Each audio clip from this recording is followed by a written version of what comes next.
ಹಿಂದೂ ಧರ್ಮಕ್ಕೆ ವಿರುದ್ಧವಾಗಿ ನಿಲ್ಲೋದೇ ಬಸವ ತತ್ವ, ಸನಾತನ ಧರ್ಮ ಬೇರೆ, ಲಿಂಗಾಯತ ಧರ್ಮ ಬೇರೆ ಅಂತ ಹೇಳೋದೇ ನಿಜವಾದ ವ್ಯಾಖ್ಯಾನ. ಹಿಂಗೆ ಮಾತನಾಡುವವರಿಗೆ ಏನ್ ಹೇಳ್ತೀರಿ?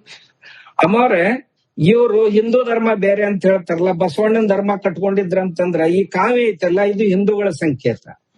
ಭಸ್ಮ ಹಿಂದೂಗಳ ಸಂಕೇತ, ರುದ್ರಾಕ್ಷಿ ಹಿಂದೂಗಳ ಸಂಕೇತ, ಲಿಂಗ ಹಿಂದೂಗಳ ಸಂಕೇತ, ಮಂತ್ರ ಹಿಂದೂ ಸನಾತನ ಧರ್ಮದ ಸಂಕೇತ, ಅಕ್ಷತೆ ಸನಾತನ ಧರ್ಮದ ಸಂಕೇತ.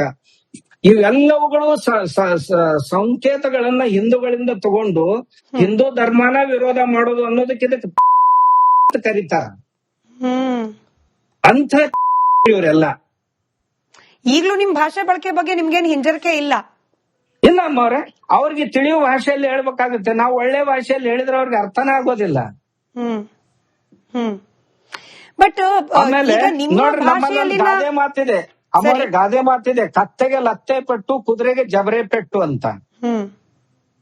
ಆಮೇಲೆ ಕತ್ತಿಗೆ ಕುದುರೆ ಟ್ರೀಟ್ಮೆಂಟ್ ಅಥವಾ ಕುದುರೆ ಕತ್ತಿ ಟ್ರೀಟ್ಮೆಂಟ್ ಕೊಟ್ರೆ ನಡೆಯೋದಿಲ್ಲ ಅಮ್ಮವ್ರೆ. ಇವ್ರಿಗೆ ಇವ್ರದೇ ಆದಂತ ಟ್ರೀಟ್ಮೆಂಟ್ ಕೊಡ್ಬೇಕಾಗತ್ತೆ. ಕೆಲವರಿಗೆ ನಿಮ್ಮ ಮಾತಿನಲ್ಲಿ ಇರ್ತಕ್ಕಂತ ಪದಪ್ರಯೋಗದ ಬಗ್ಗೆ ಆಕ್ಷೇಪ ಇದೆ. ನಾನು ನೇರವಾಗಿ ಕೇಳ್ಬಿಡ್ತೀನಿ. ಕೆಲ ದೊಡ್ಡ ಸ್ವಾಮೀಜಿಗಳು ಬಹಿರಂಗ ವೇದಿಕೆಗಳಲ್ಲಿ ಆಡ್ತಿರುವ ಮಾತು ನಿಮ್ಗೆ ಗೊತ್ತಿರಬಹುದು. ಕೆಲ ದಿನಗಳ ಹಿಂದೆ ತಮ್ಮನ್ನ ತಾವು ಅತ್ಯಂತ ದೊಡ್ಡ ಸ್ವಾಮೀಜಿ ಅಂತ ಕರೆಸ್ಕೊಳ್ಳುವವರು ಹುಟ್ಟಿನ ಬಗ್ಗೆ ಮಾತನಾಡ್ಬಿಡ್ತಾರೆ. ಅಂದ್ರೆ ಒಬ್ಬ ತಾಯಿಗೆ ಹುಟ್ಟಿದವರು ಇವರು, 5 ತಾಯಿಗೆ ಹುಟ್ಟಿದವರು ಇವರು. ಇದೆಲ್ಲ ಆಕ್ಷೇಪಾರ್ಹ ಅಂತ ಯಾಕೆ ಅನ್ನಿಸ್ತಿಲ್ಲ ಅಂತ? ಅಮ್ಮ, ಅವ್ರಿಗೆ ತನ್ನ ಮಗು ಮುದ್ದಿತ್ತ, ತನ್ನ ಮಗು ಆಗಿತ್ತು ಅಂತಂದ್ರ ಅದು ಮುದ್ದು ಮಗು, ಮತ್ತೊಬ್ಬರದಾಗಿತ್ತಂದ್ರ ಕಾಗೆ ಮರಿ. ಇಂಥ ಇವ್ರದ್ದು ಸ್ವಭಾವ ಐತಿ.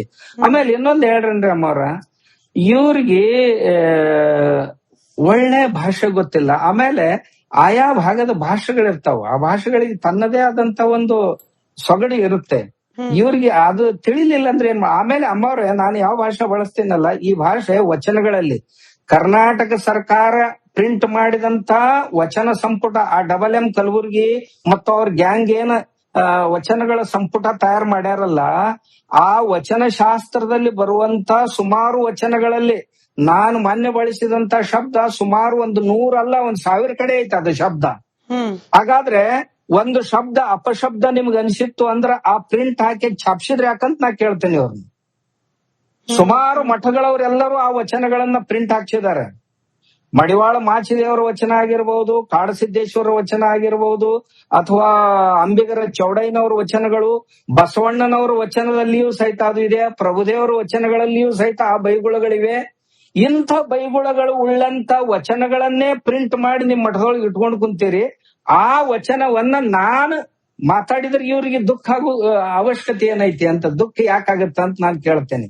ಆ ವಚನಗಳನ್ನು ಓದ್ರಿ ಸರಿಯಾಗಿ, ಯಾರಿಗ್ ಬೈದ್ರು, ಯಾಕೆ ಬೈದ್ರು ಅನ್ನೋದನ್ನ ತಿಳಿತೈತೆ ಅದ್ರೊಳಗ. ಆಮೇಲೆ ಕಠೋರ ಭಾಷೆಯನ್ನ ಯಾರ್ಯಾರು ಬಳಸಿದ್ರು, ಯಾರಿಗ್ ಬಳಸಿದ್ರು, ಸಮಾಜದಲ್ಲಿ ಯಾವ್ಯಾವ ಅಧಿಕಾರಿಗಳಿಗೆ ಈ ಭಾಷೆ ಬಳಸಿದ್ರು ಅಂತ ಅವ್ರು ಓದ್ಲಿ ಒಂದ್ಸಾರಿ. ವಚನ ಶಾಸ್ತ್ರ ಓದಿದ್ರು ಗೊತ್ತಾಗ್ತದ ಅವ್ರಿಗೆ.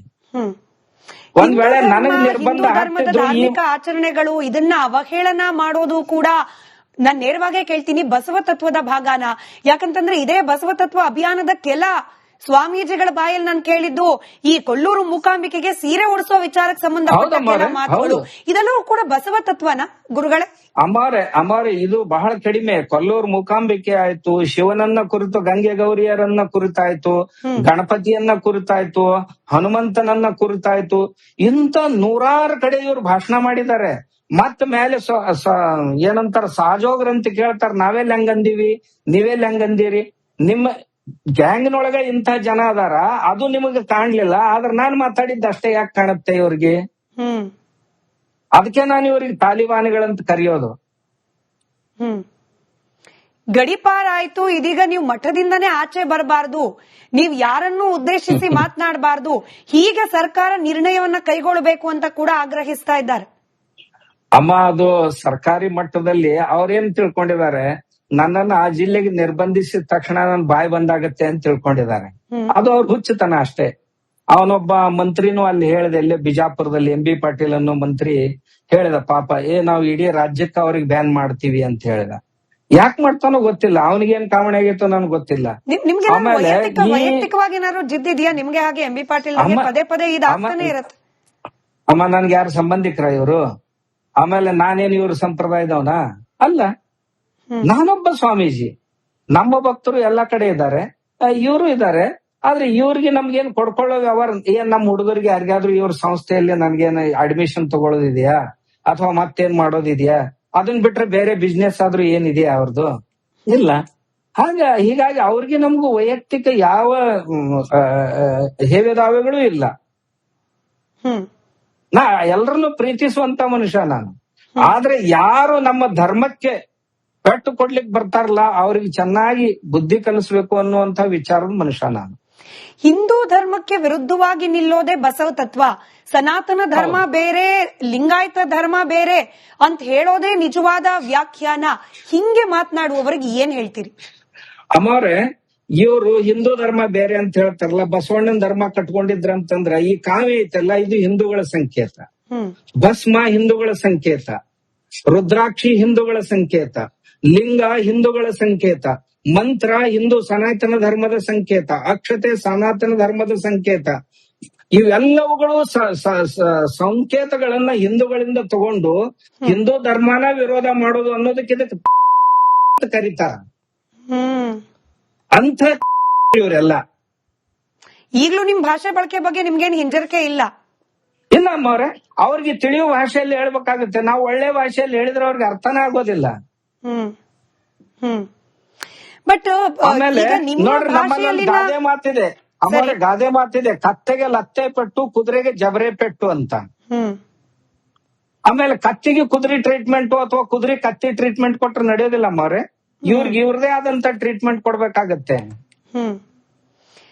ಕೆಲವರಿಗೆ ನಿಮ್ಮ ಮಾತಿನಲ್ಲಿ ಇರ್ತಕ್ಕಂತ ಪದಪ್ರಯೋಗದ ಬಗ್ಗೆ ಆಕ್ಷೇಪ ಇದೆ. ನಾನು ನೇರವಾಗಿ ಕೇಳ್ಬಿಡ್ತೀನಿ. ಕೆಲ ದೊಡ್ಡ ಸ್ವಾಮೀಜಿಗಳು ಬಹಿರಂಗ ವೇದಿಕೆಗಳಲ್ಲಿ ಆಡ್ತಿರುವ ಮಾತು ನಿಮ್ಗೆ ಗೊತ್ತಿರಬಹುದು. ಕೆಲ ದಿನಗಳ ಹಿಂದೆ ತಮ್ಮನ್ನ ತಾವು ಅತ್ಯಂತ ದೊಡ್ಡ ಸ್ವಾಮೀಜಿ ಅಂತ ಕರೆಸ್ಕೊಳ್ಳುವವರು ಹುಟ್ಟಿನ ಬಗ್ಗೆ ಮಾತನಾಡ್ಬಿಡ್ತಾರೆ. ಅಂದ್ರೆ ಒಬ್ಬ ತಾಯಿಗೆ ಹುಟ್ಟಿದವರು ಇವರು, 5 ತಾಯಿಗೆ ಹುಟ್ಟಿದವರು ಇವರು.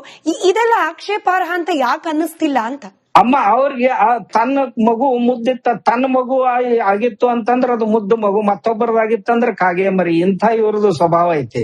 ಆಮೇಲೆ ಇನ್ನೊಂದ್ ಹೇಳ್ರನ್ರಿ ಅಮ್ಮವ್ರ, ಇವ್ರಿಗೆ ಒಳ್ಳೆ ಭಾಷೆ ಗೊತ್ತಿಲ್ಲ. ಆಮೇಲೆ ಆಯಾ ಭಾಗದ ಭಾಷೆಗಳಿರ್ತಾವ, ಆ ಭಾಷೆಗಳಿಗೆ ತನ್ನದೇ ಆದಂತ ಒಂದು ಸೊಗಡು ಇರುತ್ತೆ. ಇವ್ರಿಗೆ ಅದು ತಿಳಿಲಿಲ್ಲ ಅಂದ್ರೆ ಏನ್ ಆಮೇಲೆ ಅಮ್ಮವ್ರೆ, ನಾನು ಯಾವ ಭಾಷೆ ಬಳಸ್ತೀನಲ್ಲ ಈ ಭಾಷೆ ವಚನಗಳಲ್ಲಿ ಕರ್ನಾಟಕ ಸರ್ಕಾರ ಪ್ರಿಂಟ್ ಮಾಡಿದಂತ ವಚನ ಸಂಪುಟ, ಆ MM ಕಲಬುರ್ಗಿ ಮತ್ತು ಅವ್ರ ಗ್ಯಾಂಗ್ ಏನ್ ವಚನಗಳ ಸಂಪುಟ ತಯಾರು ಮಾಡ್ಯಾರಲ್ಲ, ಆ ವಚನ ಶಾಸ್ತ್ರದಲ್ಲಿ ಬರುವಂತ ಸುಮಾರು ವಚನಗಳಲ್ಲಿ ನಾನು ಮೊನ್ನೆ ಬಳಸಿದಂತ ಶಬ್ದ ಸುಮಾರು 100 ಅಲ್ಲ 1000 ಕಡೆ ಐತೆ ಅದು ಶಬ್ದ. ಹಾಗಾದ್ರೆ ಒಂದು ಶಬ್ದ ಅಪಶಬ್ದ ನಿಮ್ಗೆ ಅನ್ಸಿತ್ತು ಅಂದ್ರ ಆ ಪ್ರಿಂಟ್ ಹಾಕಿ ಛಾಪ್ಸಿದ್ರೆ ಯಾಕಂತ ನಾ ಕೇಳ್ತೇನೆ ಅವ್ರನ್ನ. ಸುಮಾರು ಮಠಗಳವರೆಲ್ಲರೂ ಆ ವಚನಗಳನ್ನ ಪ್ರಿಂಟ್ ಹಾಕ್ಸಿದ್ದಾರೆ. ಮಡಿವಾಳ ಮಾಚಿದೇವರ ವಚನ ಆಗಿರ್ಬಹುದು, ಕಾಡಸಿದ್ದೇಶ್ವರ ವಚನ ಆಗಿರ್ಬಹುದು, ಅಥವಾ ಅಂಬಿಗರ ಚೌಡಯ್ಯನವರ ವಚನಗಳು, ಬಸವಣ್ಣನವರ ವಚನದಲ್ಲಿಯೂ ಸಹಿತ ಅದು ಇದೆ, ಪ್ರಭುದೇವರ ವಚನಗಳಲ್ಲಿಯೂ ಸಹಿತ ಆ ಬೈಗುಳಗಳಿವೆ. ಇಂಥ ಬೈಗುಳಗಳು ಉಳ್ಳಂತ ವಚನಗಳನ್ನೇ ಪ್ರಿಂಟ್ ಮಾಡಿ ನಿಮ್ ಮಠದೊಳಗೆ ಇಟ್ಕೊಂಡು ಕುಂತೀರಿ. ಆ ವಚನವನ್ನ ನಾನು ಮಾತಾಡಿದ್ರೆ ಇವ್ರಿಗೆ ದುಃಖ ಆಗೋ ಅವಶ್ಯಕತೆ ಏನೈತಿ ಅಂತ, ದುಃಖ ಯಾಕಾಗತ್ತ ಅಂತ ನಾನು ಕೇಳ್ತೇನೆ. ಆ ವಚನಗಳನ್ನು ಓದ್ರಿ ಸರಿಯಾಗಿ, ಯಾರಿಗ್ ಬೈದ್ರು ಯಾಕೆ ಬೈದ್ರು ಅನ್ನೋದನ್ನ ತಿಳಿತೈತೆ ಅದ್ರೊಳಗ. ಆಮೇಲೆ ಕಠೋರ ಭಾಷೆಯನ್ನ ಯಾರ್ಯಾರು ಬಳಸಿದ್ರು, ಯಾರಿಗ್ ಬಳಸಿದ್ರು, ಸಮಾಜದಲ್ಲಿ ಯಾವ್ಯಾವ ಅಧಿಕಾರಿಗಳಿಗೆ ಈ ಭಾಷೆ ಬಳಸಿದ್ರು ಅಂತ ಅವ್ರು ಓದ್ಲಿ ಒಂದ್ಸಾರಿ. ವಚನ ಶಾಸ್ತ್ರ ಓದಿದ್ರು ಗೊತ್ತಾಗ್ತದ ಅವ್ರಿಗೆ. ಒಂದ್ ವೇಳೆ ನನಗೆ ನಿರ್ಬಂಧ ಧಾರ್ಮಿಕ ಆಚರಣೆಗಳು ಇದನ್ನ ಅವಹೇಳನ ಮಾಡೋದು ಕೂಡ ನಾನ್ ನೇರವಾಗೇ ಕೇಳ್ತೀನಿ ಬಸವ ತತ್ವದ ಭಾಗನ? ಯಾಕಂತಂದ್ರೆ ಇದೇ ಬಸವ ತತ್ವ ಅಭಿಯಾನದ ಕೆಲ ಸ್ವಾಮೀಜಿಗಳ ಬಾಯಲ್ಲಿ ನಾನು ಕೇಳಿದ್ದು ಈ ಕೊಲ್ಲೂರು ಮೂಕಾಂಬಿಕೆಗೆ ಸೀರೆ ಉಡಿಸೋ ವಿಚಾರಕ್ಕೆ ಸಂಬಂಧಪಟ್ಟ ಕೆಲ ಮಾತುಗಳು, ಇದೆಲ್ಲವೂ ಕೂಡ ಬಸವ ತತ್ವನ ಗುರುಗಳೇ? ಅಮಾರೆ ಇದು ಬಹಳ ಕಡಿಮೆ. ಕೊಲ್ಲೂರು ಮೂಕಾಂಬಿಕೆ ಆಯ್ತು, ಶಿವನನ್ನ ಕುರಿತು ಗಂಗೆ ಗೌರಿಯರನ್ನ ಕುರಿತಾಯ್ತು, ಗಣಪತಿಯನ್ನ ಕುರಿತಾಯ್ತು, ಹನುಮಂತನನ್ನ ಕುರಿತಾಯ್ತು, ಇಂತ 100 ಕಡೆ ಇವ್ರು ಭಾಷಣ ಮಾಡಿದ್ದಾರೆ. ಮತ್ ಮೇಲೆ ಏನಂತಾರ ಸಹಜೋಗ್ರಂತ ಕೇಳ್ತಾರ, ನಾವೆಲ್ಲ ಹೆಂಗಂದೀವಿ ನೀವೆಲ್ಲ ಹೆಂಗಂದೀರಿ, ನಿಮ್ಮ ಗ್ಯಾಂಗ್ನೊಳಗ ಇಂಥ ಜನ ಅದಾರ, ಅದು ನಿಮಗ ಕಾಣ್ಲಿಲ್ಲ, ಆದ್ರೆ ನಾನ್ ಮಾತಾಡಿದ್ದ ಅಷ್ಟೇ ಯಾಕೆ ಕಾಣುತ್ತೆ ಇವ್ರಿಗೆ? ಅದಕ್ಕೆ ನಾನು ಇವ್ರಿಗೆ ತಾಲಿಬಾನಿಗಳಂತ ಕರೆಯೋದು. ಗಡಿಪಾರ ಆಯ್ತು, ಇದೀಗ ನೀವು ಮಠದಿಂದನೇ ಆಚೆ ಬರಬಾರ್ದು, ನೀವ್ ಯಾರನ್ನೂ ಉದ್ದೇಶಿಸಿ ಮಾತನಾಡಬಾರ್ದು, ಹೀಗೆ ಸರ್ಕಾರ ನಿರ್ಣಯವನ್ನ ಕೈಗೊಳ್ಳಬೇಕು ಅಂತ ಕೂಡ ಆಗ್ರಹಿಸ್ತಾ ಇದ್ದಾರೆ. ಅಮ್ಮ ಅದು ಸರ್ಕಾರಿ ಮಟ್ಟದಲ್ಲಿ ಅವ್ರೇನ್ ತಿಳ್ಕೊಂಡಿದ್ದಾರೆ, ನನ್ನನ್ನ ಆ ಜಿಲ್ಲೆಗೆ ನಿರ್ಬಂಧಿಸಿದ ತಕ್ಷಣ ನನ್ ಬಾಯಿ ಬಂದಾಗತ್ತೆ ಅಂತ ತಿಳ್ಕೊಂಡಿದ್ದಾರೆ. ಅದು ಅವ್ರ ಹುಚ್ಚುತನ ಅಷ್ಟೇ. ಅವನೊಬ್ಬ ಮಂತ್ರಿನೂ ಅಲ್ಲಿ ಹೇಳಿದ, ಇಲ್ಲೇ ಬಿಜಾಪುರದಲ್ಲಿ MB ಪಾಟೀಲ್ ಅನ್ನೋ ಮಂತ್ರಿ ಹೇಳಿದ, ಪಾಪ ನಾವು ಇಡೀ ರಾಜ್ಯಕ್ಕೆ ಅವ್ರಿಗೆ ಬ್ಯಾನ್ ಮಾಡ್ತೀವಿ ಅಂತ ಹೇಳಿದ. ಯಾಕೆ ಮಾಡ್ತಾನೋ ಗೊತ್ತಿಲ್ಲ, ಅವನಿಗೇನ್ ಕಾಮಣಿ ಆಗೈತೋ ನನ್ಗೆ ಗೊತ್ತಿಲ್ಲ. ನಿಮ್ಗೆ ಆಮೇಲೆ ವೈಯಕ್ತಿಕವಾಗಿ ಏನಾದ್ರು ಜಿದ್ದಿದ್ಯಾ ನಿಮ್ಗೆ? ಹಾಗೆ MB ಪಾಟೀಲ್ ಪದೇ ಪದೇ ಇದಾಗ್ತಾನೆ ಇರತ್ತೆ. ಅಮ್ಮ, ನನ್ಗೆ ಯಾರು ಸಂಬಂಧಿಕರ ಇವರು? ಆಮೇಲೆ ನಾನೇನ್ ಇವ್ರ ಸಂಪ್ರದಾಯದವನ ಅಲ್ಲ, ನಾನೊಬ್ಬ ಸ್ವಾಮೀಜಿ. ನಮ್ಮ ಭಕ್ತರು ಎಲ್ಲಾ ಕಡೆ ಇದ್ದಾರೆ, ಇವರು ಇದ್ದಾರೆ. ಆದ್ರೆ ಇವ್ರಿಗೆ ನಮ್ಗೇನ್ ಕೊಡ್ಕೊಳ್ಳೋ ವ್ಯವಹಾರ ಏನ್? ನಮ್ಮ ಹುಡುಗರಿಗೆ ಯಾರಿಗಾದ್ರೂ ಇವ್ರ ಸಂಸ್ಥೆಯಲ್ಲಿ ನನ್ಗೇನ್ ಅಡ್ಮಿಷನ್ ತಗೊಳ್ಳೋದಿದ್ಯಾ ಅಥವಾ ಮತ್ತೇನ್ ಮಾಡೋದಿದ್ಯಾ? ಅದನ್ ಬಿಟ್ರೆ ಬೇರೆ ಬಿಸ್ನೆಸ್ ಆದ್ರೂ ಏನಿದೆಯಾ ಅವ್ರದ್ದು? ಇಲ್ಲ. ಹೀಗಾಗಿ ಅವ್ರಿಗೆ ನಮಗೂ ವೈಯಕ್ತಿಕ ಯಾವ ಹೇವೆದಾವೆಗಳು ಇಲ್ಲ. ನಾ ಎಲ್ಲರನ್ನೂ ಪ್ರೀತಿಸುವಂತ ಮನುಷ್ಯ ನಾನು. ಆದ್ರೆ ಯಾರು ನಮ್ಮ ಧರ್ಮಕ್ಕೆ ಪೆಟ್ಟು ಕೊಡ್ಲಿಕ್ಕೆ ಬರ್ತಾರಲ್ಲ, ಅವ್ರಿಗೆ ಚೆನ್ನಾಗಿ ಬುದ್ಧಿ ಕಲಿಸ್ಬೇಕು ಅನ್ನುವಂತ ವಿಚಾರದ ಮನುಷ್ಯ ನಾನು.